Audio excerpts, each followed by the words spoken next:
किला को राजापुर किला को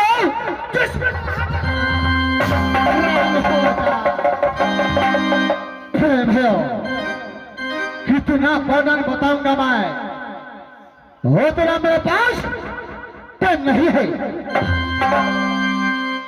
एक समय की कहानी है। मैंने अपनी जादापुर किला से दोनों भाई चला कहा तो अपनी जगह शिकार खेलने के लिए। उसी समय मेरा बड़े भैया के पास एक परवाना आया। मेरा बड़े भैया बोला, जो देखो भाग्य से मेरा पास एक परवाना आया है, मैं शिकार खेलने के लिए नहीं जाऊंगा भाई वीर सिंह, तुम अकेला शिकार खेलने के लिए चले जाओ। मैं ये परवाना लेकर जा रहा हूं। कहा तो चांदीगढ़ किला। राजा जीता सिंह ने सपा लगा रहा है।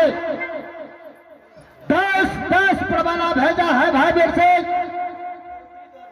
मैं यहां से यह परवाना लेकर जा रहा हूं चांदीगढ़ किला। चांदीगढ़ किला से आऊंगा तो उन्हें बाद जाऊंगा शिकार खेलने के लिए भाई वीर सिंह। मैंने बोला ठीक है बड़े भैया, आप जाइए चांदीगढ़ किला, मैं अकेला जा रहा हूं शिकार खेलने के लिए। भाई आ गया कहा तो अपनी जगह शिकार खेलने के लिए। मेरा बड़े भैया गया कहा तो चांदीगढ़ किला। मैं सबसे पहले यहां से चलता हूं कहा तो अपने बड़े भैया के पास। अगर चांदीगढ़ किला से बड़े भैया आया होगा तो मैं कुछ बातें चिट्ठे करूंगा। अगर नहीं आया होगा तो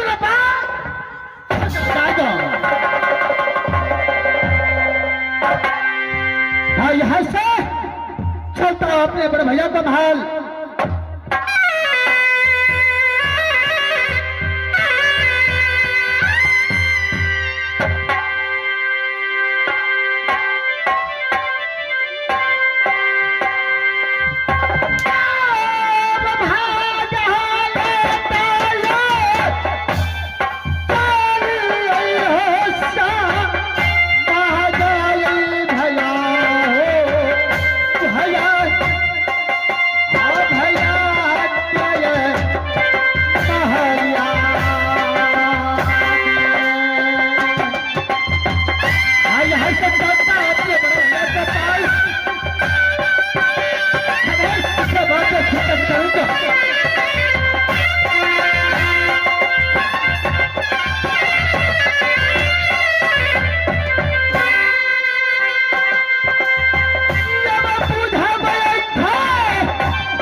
देखा हो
आई है मंगनी 16 से कुतबा दरोगा रंग में घूमे फिर का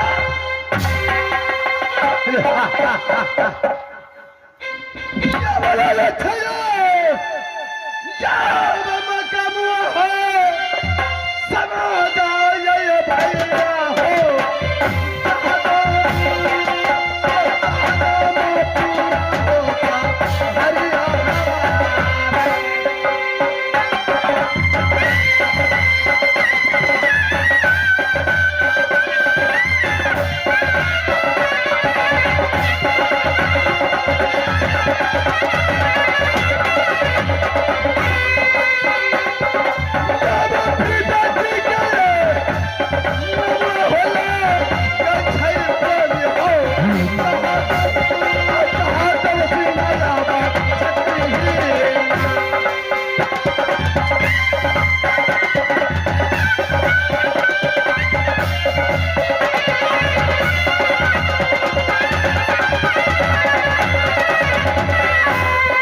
मेरा मकाम राजादापुर किला पड़ता है।